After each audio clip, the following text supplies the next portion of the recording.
عزیزان گرامی، حضور پاک صلی اللہ تعالی علیہ وسلم کی ذات اقدس کو رب کریم نے ہمارے درمیان اس طرح سے رکھا ہے کہ ہمارا ہر کام اور ہماری ہر شے حضور پاک صلی اللہ تعالی علیہ وسلم سے جڑی ہوئی ہے۔ اسی لیے اس کو اگر ایک جملے میں سمجھنا ہے تو وہ یوں ہے، وہ جو نہ تھے تو کچھ نہ تھا، اور وہ جو نہ ہو تو کچھ نہ ہو۔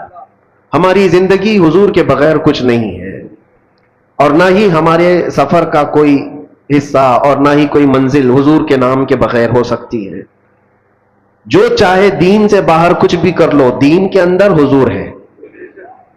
نبی پاک صلی اللہ تعالی علیہ وسلم کو چھوڑ کر کے اگر کوئی یہ کہتا ہے کہ یہ بھی حصہ ہو سکتا ہے تو ناممکن ہے، پاسبل نہیں۔ عزیزان گرامی، اعلیٰ حضرت فاضل بریلوی رضی اللہ تعالیٰ عنہ تو یوں فرماتے ہیں، وہ جہنم میں گیا جو ان سے مستغنی ہوا۔ مستغنی کا مطلب جو کہتا ہے کہ اب مجھے نبی کی حاجت نہیں ہے، اگر مجھے رسول کی حاجت نہیں، ضرورت نہیں، جو یوں کہا وہ جہنم میں گیا جو ان سے مستغنی ہوا۔ ہے خلیل اللہ کو بھی حاجت رسول اللہ کی، ہے خلیل اللہ کو بھی حاجت رسول اللہ کی۔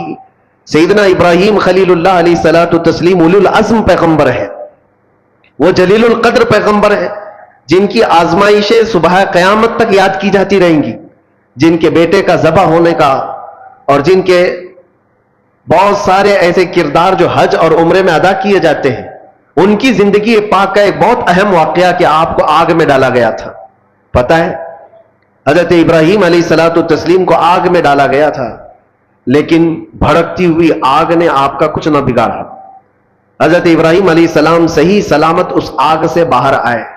آپ کو پتہ ہے، مفسرین فرماتے ہیں وجہ یہ ہے کہ ابراہیم علیہ السلام کی پیشانی میں اس وقت نور محمدی جگمگا رہا تھا۔ حضور پاک صلی اللہ علیہ وسلم کس کی اولاد میں سے ہیں؟ ابراہیم علیہ السلام کی اولاد میں سے، اور یہی کہا ہے کہ جب حضرت اسماعیل علیہ السلام کو ذبح کرنے کے لیے ابراہیم علیہ السلام لٹائے تو وہ تیز چاقو ان کے ہاتھ میں تھی کہ وہ پتھر کو مارتے تو دو ٹکڑے ہو جاتے تھے، پتھر کٹ جاتا تھا، لیکن اسماعیل علیہ السلام کے نرم و نازک گلے پہ چلاتے تو چلتی نہیں تھی، گلا کٹتا نہیں تھا۔ 3 مرتبہ کوششیں کی ابراہیم علیہ السلام نے، گلا کٹا نہیں، اور پتھر پر مارتے تو پتھر کٹ جاتا تھا۔ مفسرین فرماتے وجہ وہاں پر بھی یہی ہے کہ اسماعیل علیہ السلام کی پیشانی میں نور محمدی موجود تھا، ابھی محمد مصطفیٰ صلی اللہ علیہ وسلم کو کائنات میں آنا باقی تھا۔ ہر جگہ جلوے مصطفیٰ کے دیکھو گے، اسی لیے اعلیٰ حضرت نے کہا ہے خلیل اللہ کو حاجت رسول اللہ کی۔ جب انبیاء کرام علیہ السلام کو نبی کی حاجت ہے تو ہم اور تم کیا ہے؟ امتی ہیں۔ ہمیں بغیر مصطفیٰ کریم صلی اللہ تعالی علیہ وسلم کے یہاں پر کوئی چیز حاصل کرنا پاسبل نہیں ہے۔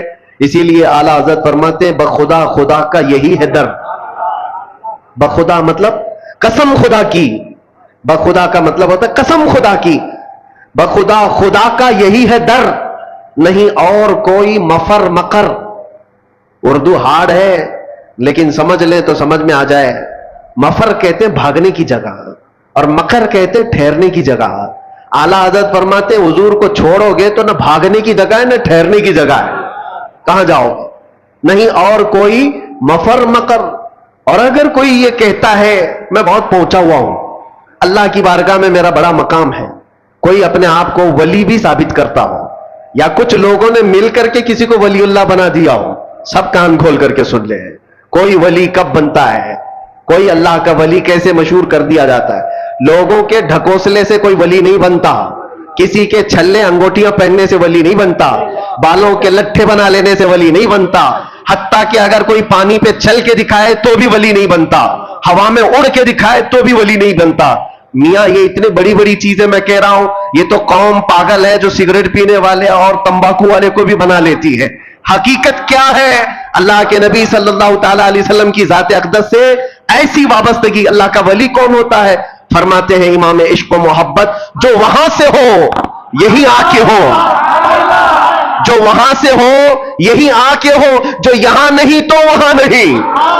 جو حضور کے دربار کا نہیں ہے تو پھر اللہ کے دربار کا نہیں ہو سکتا۔ جو وہاں سے ہو یہی آ کے ہو۔ اگر حضور کی شریعت کو چھوڑ کر کے کوئی کہتا ہے اللہ کا ولی ہے تو وہ سب سے بڑا دجال ہے، وہ جھوٹا ہے۔ سیدنا شیخ عبد القادر جیلانی رضی اللہ تعالیٰ عنہ سے بڑھ کر کے کون پیر ہے؟ پیران پیر غوث العظم دستگیر، جن کی کرامات پر ہم اور تم تو چھوڑو، جو اولیاء اکرام کے متعلق آئیں کائیں کرتے ہیں وہ بھی غوث پاک کو ولی مانتے ہیں۔ ہاں، شیخ ابن تیمیہ اہل حدیث کے بہت بڑے امام شیخ ابن تیمیہ نے کہا ہے کہ اگر کثرت سے کسی کی کرامات ثابت ہے تو شیخ عبد القادر جیلانی کی، ان کے متعلق کہہ رہا ہوں جن کی ولایت پر سب کا اتفاق ہے، سارے مانتے ہیں۔ وہ غوث اعظم رضی اللہ تعالیٰ عنہ نماز پڑھ رہے ہیں اور بادل کا ایک ٹکڑا آپ کے اوپر سایہ بن گیا ہے، کسی اور کے اوپر بن جائے تو پھر پتہ نہیں وہ کیا سمجھ لے اپنے آپ کو۔ وہ بادل کے ٹکڑے سے آواز بھی آنے لگی، بات بھی ہو رہی ہے، اے عبد القادر آج سے تیرے لیے سارے حرام حلال کر دیے گئے، آج سے تیرے لیے نماز معاف کر دی گئی، اتنی عبادت تم نے کی ہے۔ سرکار غوث پاک نے عبادت بھی اتنی کی تھی۔ اگر کوئی 100 رکعت پڑھ کر کے تھک جائے اور وہ سوچے کہ مجھے کہیں سے آواز آئی تو اس کو لگتا ہے ہاں پکا میری قبول ہو گئی ہے، 100 تو پڑھا ہو۔ غوث پاک تو 40 سال تک پوری رات عشاء سے لے کر فجر تک کھڑے رہے، 40 سال تک ہڈیاں نکل آئی تھی جسم سے، ایک انگور کے دانے سے سحری کرتے اور ایک گلاس پانی سے افطار کیا کرتے، اور اتنی کثرت سے عبادت کے بعد اگر آسمان سے آواز آئے تو بندے کو یقین ہو جانا چاہیے کہ میری تو عبادتیں اتنی ہیں، ہو سکتا ہے ڈائریکٹ میرے پاس اللہ کی طرف سے بات آ رہی، لیکن غوث پاک کی طرف آواز آئی بادل کے ٹکڑے سے، اے عبد القادر آج سے تیرے لیے نماز معاف ہے، سارے جتنے تمہارے لیے حرام چیزیں تھے حلال ہو گئی۔ غوث پاک نے جلال میں کہا یہ آواز رحمان کی نہیں، یہ شیطان کی ہے۔ کوئی چیز کسی کے لیے قیامت تک حرام حلال نہیں ہو سکتی جس کو میرے مصطفیٰ نے حرام کیا ہو۔ جو نبی پاک نے حرام کر دیا وہ قیامت تک کے لیے حرام ہے، کسی کے لیے حلال نہیں ہو سکتی۔ اس میں عبد القادر جیلانی کیا اور کوئی اور کیا، غوث پاک فرماتے یہ آواز شیطان کی ہے۔ اور دوسری چیز، آج سے میرے لیے عبادت معاف ہو گئی، غوث پاک فرماتے ہیں جو سید الانبیاء کے لیے نماز معاف نہیں ہوئی تو عبد القادر کے لیے کیسے ہو سکتی؟ یہاں تو بہت سارے ایسے ہی بیٹھے ہوئے ہیں، یہاں بیٹھے ہیں اور تصور میں نماز پڑھ رہے ہیں اور دیوانے لوگ بھی ان کے پیچھے بھاگے جا رہے ہیں۔ سوچو تو صحیح، نبی پاک صلی اللہ علیہ وسلم کو چھوڑ کر کے اگر تم چاہتے ہو، کچھ لوگوں نے ایسے گمراہ کر رکھا ہے لوگوں کو۔ یاد رکھنا میرے عزیزو، ولایت کی کسوٹی شریعت مصطفیٰ ہے، حضور کو چھوڑ کر کے کوئی ولی نہیں بن سکتا۔ ولایت وہی ہے جو نبی پاک صلی اللہ تعالی علیہ وسلم کے نقش قدم پر چل رہا ہو۔ پیر ہو تمہارا، ولی ہو کوئی، ایسے کا دامن آنکھ بند کر کے تھام لینا جو تمہیں آنکھ بند کر کے سیدھے مدینے پہنچا دیتا ہو، حضور کی محبت تمہارے سینے میں ڈالتا ہو۔ باقی جھولا چھاپ ہے سب، باقی سب چندہ چھاپ ہے۔ دنیا میں ایسے ڈھکوسلے بہت ہوں گے، شیطان خضر کے لباس میں گھومتا ہو، اس کے پیچھے آنکھ بند کر کے بھاگنا تمہارے لیے بڑا خطرناک ہے۔ غوث پاک رضی اللہ تعالیٰ عنہ نے فرمایا جو عبادت اللہ کے نبی سید الانبیاء کے لیے معاف نہیں ہوئی میرے لیے کیسے معاف ہو سکتی؟ یہ شیطان کی آواز ہے، یہ شیطان کی آواز ہے۔ بادل کے ٹکڑے سے شیطان آواز دے سکتا ہے، بادل کے ٹکڑے سے شیطان آواز دے سکتا ہے تو پھر کسی کی چٹھی نکال کے کیوں نہیں دے سکتا؟ آج کے دور میں لوگ یہ سمجھتے ہیں چٹھی نکالتا ہے بابا اور سب ہمارے راز جانتا ہے۔ میاں شیطان بہت کچھ کر سکتا ہے، ابھی بڑا دجال جب آئے گا وہ تو بارش بھی برسا کے دکھا سکتا ہے، سبزہ اگا کے بھی دکھا سکتا ہے۔ حدیث پاک میں وہ بڑا دجال تو مردے کو زندہ کر کے بھی دکھائے گا، لیکن تمہارے ایمان کا امتحان ہوگا۔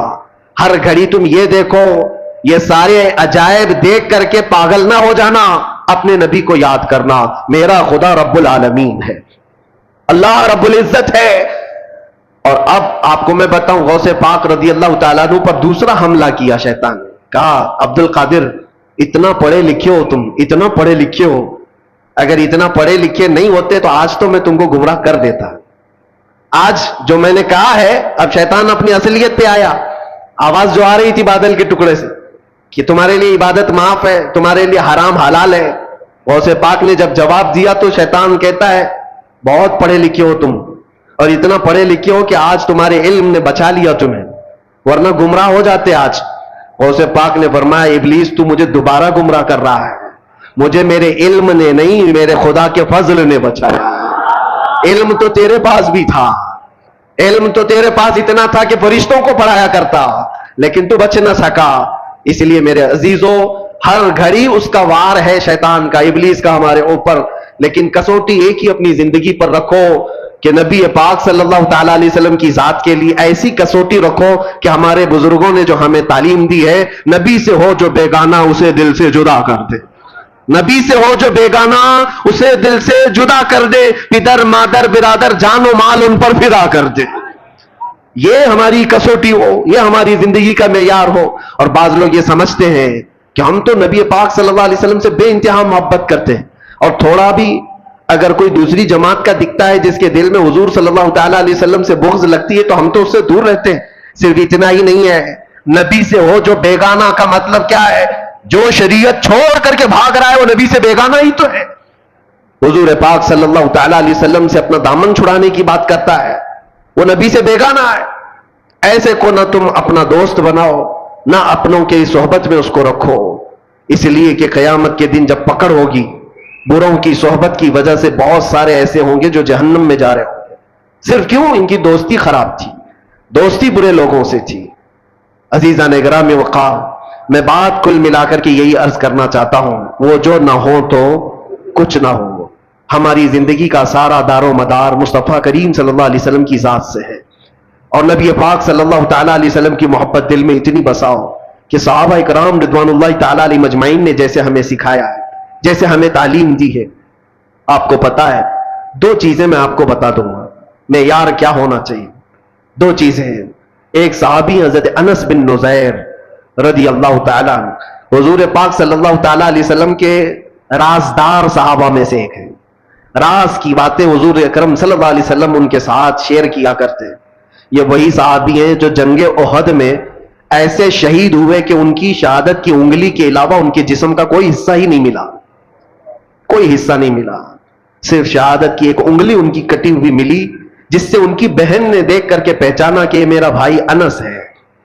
وہ صحابی کی بات کر رہا ہوں.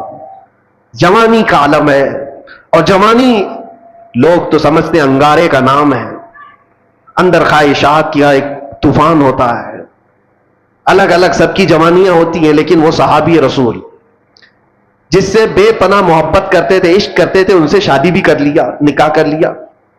بیوی سے بے حد محبت کرتے تھے، جائز محبت ہے، شادی بھی کر لیا، اور بیوی سے بہت لگاؤ تھا، جس کو کہتے ہیں عشق کے درجے کی محبت ہے. تو بیوی ہے اور بہت زیادہ محبت کرتے، اور وہ بھی محبت کرتی. ایک دن اللہ کے نبی صلی اللہ علیہ وسلم حضرت انس بن نذیر کے گھر تشریف لائے.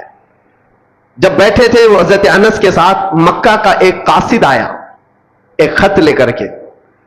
حضور پاک صلی اللہ تعالیٰ علیہ وسلم کے پاس مکہ کے حالات بتاتے ہوئے قاصد نے خط دیا. حضور صلی اللہ علیہ وسلم نے انس بن نذیر سے کہا پڑھو خط میں کیا ہے، سناؤ.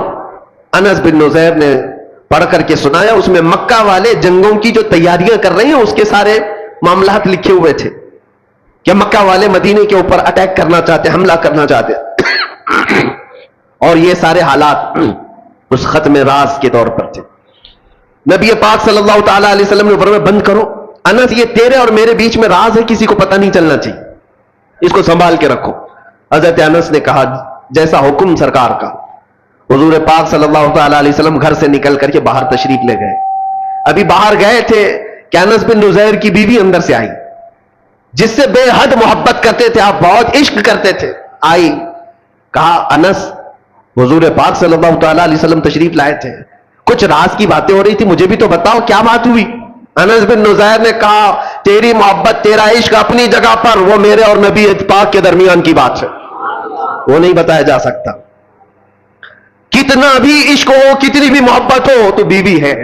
حضور پاک صلی اللہ تعالیٰ علیہ وسلم اور میرے بیچ جو معاملات ہیں اس کو میں نہیں بتا سکتا. بیوی نے کہا کیا مجھ پر اعتبار نہیں کرتے؟ کہا پورا اعتبار ہے، یقین بھی ہے، لیکن حضور پاک کے حکم سے بڑھ کر میرے لیے کائنات میں کوئی چیز ہی نہیں. بیوی نے ہنس کر کے کیا کہا، چلو نہیں بتاتے کوئی بات نہیں، میں نے سن لیا ہے، دیوار کے پیچھے سے سن لیا ہے میں نے کیا بات ہوئی ہے. کہا کیا بات ہوئی؟ کہا وہی تو مکہ والے جنگوں کی تیاریاں کر رہے ہیں، وہ خط میں یہ چیز آئی ہے.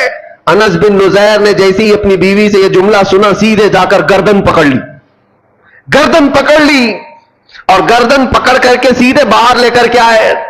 کہا اس وقت تک تیری گردن سے ہاتھ نہیں ہٹاؤں گا جب تک نبی پاک کا حکم نہیں آتا. حضور پاک صلی اللہ تعالیٰ علیہ وسلم کے پاس لے کر کے آئے. اللہ کے نبی صلی اللہ علیہ وسلم نے دیکھا، انس کیا ہوا، کس بات کے لیے لے کر کے آئے؟ کہا آقا میں مجرم نہ ٹھہرایا جاؤں، آپ نے فرمایا تھا راز کی بات ہے، میں حفاظت کر رہا تھا، میں نے کسی کو نہیں کہا، لیکن دیوار پیچھے سے میری بیوی نے سن لیا اور جب مجھے خبر ہو گئی کہ اس نے سنا ہے میں اس کی گردن پکڑ لیا ہوں. اگر سرکار کا حکم ہو تو میں یہاں ختم کر دوں یہ سارا معاملہ، تاکہ میں کل جرم میں نہ پکڑا جاؤں کہ نبی پاک کے راز کو افشا کرنے والا انس ہے، اپنی بیوی کی محبت کے چکر میں اپنے نبی پاک کی محبت کو داؤ پہ لگا دیا. یہ بات نہ ہے، اس لیے گردن پکڑ کر کے لایا ہوں. حضور نے فرمایا ہاتھ ہٹاؤ، جتنا تم مجھ سے محبت کرتے ہو وہ بھی مجھ سے محبت کرتی ہے، جیسے تم رازدار ہو ویسے وہ بھی رازدار ہے، وہ صحابیہ ہے.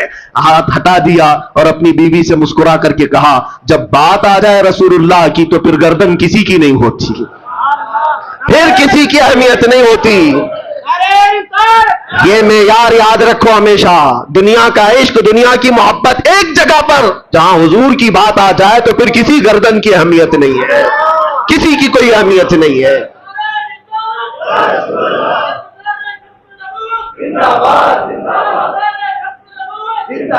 یہی معیار صحابہ نے ہمیں دیا تھا، یہی معیار.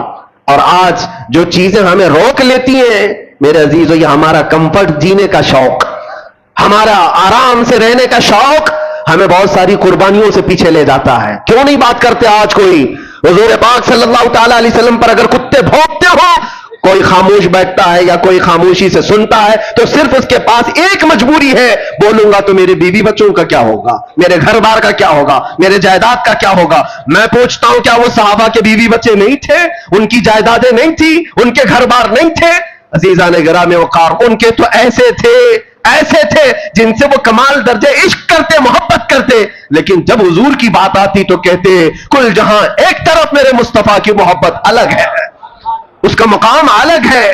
حضور اکرم صلی اللہ تعالیٰ علیہ وسلم سے یہی درجہ عشق ہمیں صحابہ نے دیا. اگر وہ چیز معاشرے میں آ جائے میرے عزیزوں پھر تمہیں کوئی بٹھا نہیں سکے گا، کوئی تمہیں جھکا نہیں سکے گا. آج مجھے اس بات کا احساس ہے کہ میں جو باتیں کرتا ہوں اس سے لوگوں کو تکلیف کیوں ہے. بہت سارے خطیب ہیں، بہت سارے مقرر ہیں. مجھے ایک صاحب نے کہا تھا کہ آپ صرف مقرر نہیں ہیں، آپ صرف خطیب نہیں ہیں، ہمیں یہ دیکھنا پڑتا ہے کہ لوگوں کے اندر انفلوئنس کتنا رکھتا ہے، لوگوں کے اندر اپنا اثر کتنا رکھتا ہے. اور ہم نے بتایا اثر کیا، یہ زبان کی وجہ سے ہوتا ہے، زبان تو ہزاروں کے پاس ہے، نہیں، اثر یہ صرف اور صرف محبت مصطفیٰ کی وجہ سے ہوتا ہے. اور جہاں بندہ یہ احساس کر لے جاتا ہے میری ذمہ داری ہے، میں نبی کا ہوں اور میری ذمہ داری ہے، میرے عزیزوں پھر کسی خطیب اور مقرر کی بھی اسے ضرورت نہیں پیش آتی. وہ صحابہ اکرام رضوان اللہ تعالیٰ علیہ مجمعین کو قربانیاں دینے کے لیے کسی نے اکسایا تھا، کسی نے ابھارا تھا. کیسے وہ صحابیہ کی بات جب میں یاد کرتا ہوں تو رونگٹے کھڑے ہو جاتے ہیں. جنگ کے میدان کے بعد آتی ہے حضور کی بارگاہ میں، کہتی ہے سنا ہے میرا جوان بیٹا شہید ہو گیا، اگر آپ حکم دیں تو میں اپنے بیٹے کی لاش دیکھوں. یا خبر آ جائے کسی کے مرنے کی تو کیا حالت ہوگی، لیکن ایک ماں ہے حضور سے اجازت لے کر آتی ہے اگر حکم دیں تو میں اپنے جوان بیٹے کو دیکھوں. حضور نے فرمایا دیکھ سکتی ہو، جاؤ. میدان میں لاشیں ہیں، اس میں ایک جوان بیٹا خون میں لت پت اس بوڑھی خاتون کا نیچے ہے.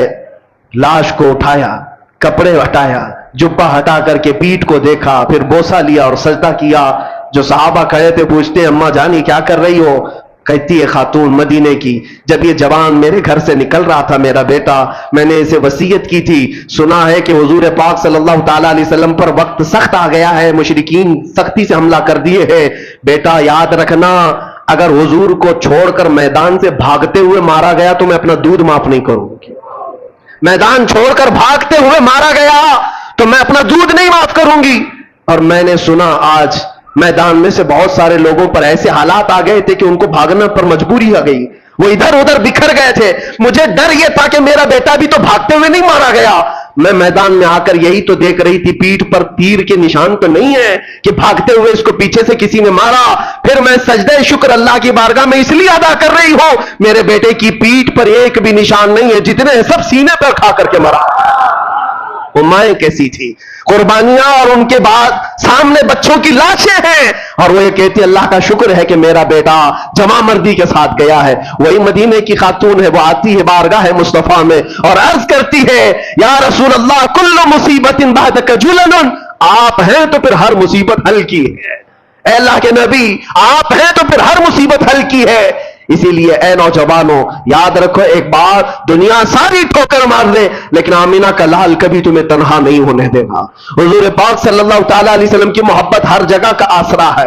یہ میرے تجربے کی بات میں بتا رہا ہوں. اگر ایمان نہ ہوتا اور حضور کی محبت کا یہ درجہ نہ ہوتا تو ہم جیل میں پتہ نہیں کہاں سے کہاں پہنچ گئے ہوتے, کس طرح کے حالات ہوتے. میں نے ایک دو نہیں سینکڑوں لوگوں کو پاگل ہوتے ہوئے اندر دیکھا ہے, ڈپریشن کے شکار میں خودکشی کرتے ہوئے دیکھا ہے, اور لوگوں کو کفریات بکتے ہوئے دیکھا ہے. کوئی خدا نہیں, کوئی قرآن نہیں, کوئی دعا نہیں. جب نا امیدی اور مایوسی آتی ہے تو لوگ بفر جاتے ہیں, کفر بکنے لگتے ہیں, خودکشی کر لیتے ہیں, اور یا تو پھر مینٹلی اس طرح سے ڈس اپیئر ہو جاتے ہیں کہ وہ پاگل پن کے شکار ہو جاتے ہیں, مانسک سنتولن کھو بیٹھتے ہیں. یہ سب حالات دیکھ دیکھ کر کے ہمیں بھی احساس ہوتا تھا کہ ہمارا کیا ہوگا مستقبل, ہمارا فیوچر کیا ہوگا. جہاں پوری طاقتیں باہر لگی ہو چھوٹے موٹے لوگ کیا کر سکیں گے. لیکن میرے عزیزو ایک چیز سہارا دیتی تھی, ایک چیز سہارا دیتی تھی, جب آنکھ بند کریں گنبد خضرا کی روشنی سہارا دیتی ہے.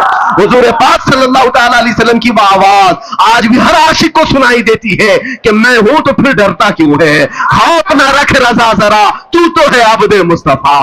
اعلیٰ حضرت نے ہمیں یہ سکھایا ہے, خوف نہ رکھ رضا ذرا تو ہے عبد مصطفیٰ, تیرے لیے امان ہے, تیرے لیے امان ہے. ہاں ڈر آئے گا, خوف آئے گا, مصیبت آئے گی, لیکن وہ کچھ دیر کی ہوگی, کچھ دیر کی ہوگی. اسی کو ہم کہتے ہیں کچھ دیر کی خاموشی, اسی کو ہم کہتے ہیں.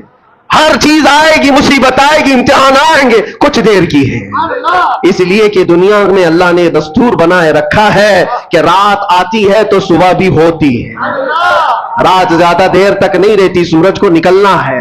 اور آج امت مصطفیٰ پر اگر یہ اس طرح کے موسم آئے ہوئے ہیں کہ اس پر کالک لگانے کی کوشش کی گئی ہو یا گہن لگا ہو, تو چاند پہ بھی گہن لگتا ہے لیکن تھوڑی دیر کا ہوتا ہے, کچھ دیر کا ہوتا ہے. لیکن جب گہن چھٹ جاتا ہے تو پھر چاند اپنے آب و تاب کے ساتھ پھر چمکتا ہے.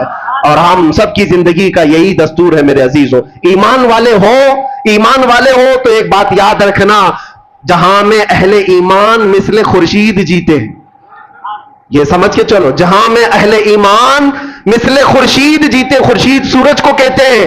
ایمان والوں کی مثال شاعر یہ کہہ رہا ہے, دنیا میں ایمان والے سورج کی طرح جیتے ہیں, ادھر ڈوبے ادھر نکلے, ادھر ڈوبے ادھر نکلے. ان کے لیے ہمیشہ کا غروب نہیں ہے. ہاں, انگریز نے علامہ کفایت علی کافی رحمت اللہ علیہ کو مراد آباد کے چوک پر شہادت دی تھی, یعنی پھانسی پر چڑھایا تھا. وہ ایسے کفایت علی کافی جن کی زبان میں بلا کا اثر تھا, جب بولتے تھے تو لوگوں کے دل ہچکولے کھاتے تھے. انہیں میں تو کہا تھا کوئی گل باقی رہے گا نہ چمن رہ جائے گا, پر رسول اللہ کا دین حسن رہ جائے گا. یہ پھانسی کے پھندے پر آپ نے پڑھا تھا جب پھانسی دی جا رہی تھی. کفایت علی کافی یہ مراد آباد میں, مراد آباد کو اس لیے میں بار بار فوکس کر کے بتا رہا ہوں, توجہ, یہ یو پی کا ایک شہر ہے. پھانسی دے دیا, 3000 انگریزوں نے پکڑا تھا ایک عالم دین کو, ایک عالم دین کو پکڑنے کے لیے. اس لیے کہ یہ باطل قوتیں ہمیشہ یہ بتاتی ہیں ہم کتے اور تم شیر ہو, ہمیشہ وہ بتاتے ہیں جھنڈ میں آ کر.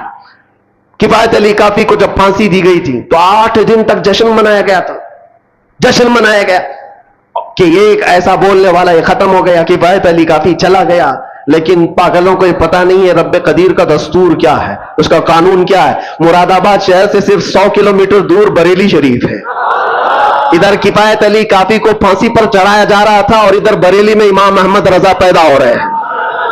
جہاں میں اہل ایمان مثل خورشید جیتے ہیں، ادھر ڈوبے ادھر نکلے، ادھر ڈوبے ادھر نکلے۔ کفایت علی کافی تو یہ کہتے تھے کوئی گل باقی رہے گا نہ چمن رہ جائے گا، پر رسول اللہ کا دین حسن رہ جائے گا۔ لیکن بریلی والا تو یوں کہنے لگا وہ کمال حسن حضور ہے کہ جہاں میں کہ گمان نقص جہاں نہیں، یہی پھول خار سے دور ہے، یہی شمع ہے کہ دھواں نہیں۔ ایک کفایت علی کافی کو پھانسی پر چڑھا کر 8 دن جشن منایا، لیکن بریلی والا اٹھ کر کے ایسا عشق پلایا کہ کونے کونے سے آواز آنے لگی، ڈال دی قلب میں عظمت مصطفیٰ سیدی اعلیٰ حضرت۔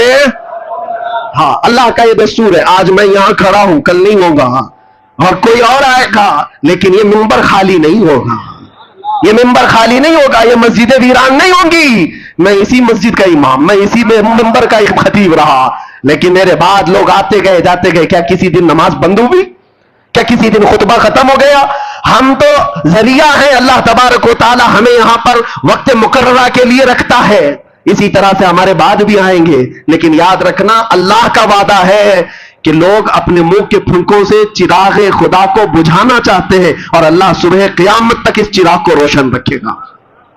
لیکن ہم سب کی اور آپ کی ذمہ داری یہ ہے، ایسے جتنے بھی آئے ٹوپی پگڑی جبہ دیکھ کر کے نہیں پہچاننا، کبھی بھی نہیں۔ ہمارا معیار، ہماری کسوٹی یہ سارے لباس نہیں ہے، چال چلن نہیں ہے، چلت پھرت نہیں ہے، زبان نہیں ہے۔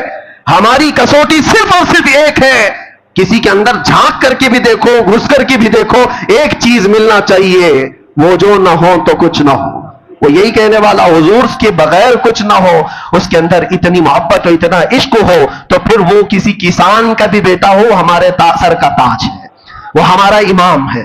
عزیزان گرام وقار، اسی کو میں خلاصہ کلام کے ساتھ آج یہ عرض کرنا چاہوں گا کہ اپنے حالات کو بھی بدلو، دنیا تمہارے انتظار میں ہے، دنیا تمہارے انتظار میں۔ تم نے اپنے اوقات کو کس چیز میں برباد کر رکھا ہے؟ سوشل میڈیا پر 18 گھنٹے برباد کرنے والے لوگ، نوجوانوں کی، آپ کے پاس موبائل ہے، اس میں دیکھ لو کبھی کبھار کہ کتنے گھنٹے آپ نے یوٹیوب یوز کیا ہے، کتنے گھنٹے انسٹا یوز کیا ہے، واٹس ایپ کتنے گھنٹے یوز کیا ہے۔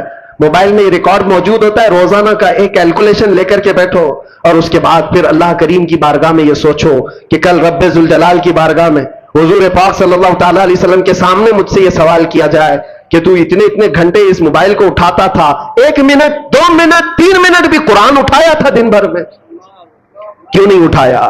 قرآن پاک کو فقط پکڑ کے تو دیکھا، مہینے گزر گئے، اٹھایا ہی نہیں ہے، چھوا بھی نہیں ہے۔ کیوں نہیں میرے عزیزو؟ جب ہم یہ ناانصافی اپنے ساتھ کر رہے ہیں، خود اپنے ساتھ، تو پھر کسی اور کی ظلم کی کیا شکایت کرنی ہے؟ کسی اور کے کیا واویلے مچانے ہیں؟ اپنے آپ کو بدلو۔ دنیا آج بھی تمہارے انتظار میں ہے کہ کہاں ہے وہ نبی پاک کا غلام جو نکلتا تھا تو اس کے چلنے کے انداز سے ہی مدینے کی خوشبو آیا کرتی تھی۔ آج میں چاہتا ہوں ہر جوان آ جائے، حضور پاک کی محبت کا واسطہ دیتا ہوں، حضور پاک کی محبت کا واسطہ دیتا ہوں کہ ہر نشہ کو چھوڑ دو، ہر برائی کو چھوڑ دو۔ وقت بہت کم رہ گیا ہے تمہاری زندگی میں بھی اور تمہاری نسلوں کے لیے بھی، اور امت پر جو حالات آ جائے، اسلام پر جو حالات آئے، بہت شارٹ پیریڈ ہے، بہت تھوڑا سا وقت ہے، کچھ کر جاؤ، کچھ اپنے آپ کو بدل ڈالو اور ایسا کر جاؤ کہ دنیا پھر یہ کہے۔ میرے خلاصہ کلام، میری گفتگو کا لب لباب یہ ہے، اٹھو، قوت عشق سے ہر پست کو بالا کر دو، دہر میں نام محمد سے اجالا کر دو کہ محمد سے وفا تو نے تو ہم تیرے ہیں، یہ جہاں چیز ہے کیا، لوح و قلم تیرے ہیں۔ لبیک یا رسول اللہ، لبیک یا رسول اللہ، لبیک یا رسول اللہ، وآخر دعوانا الحمدللہ رب العالمین۔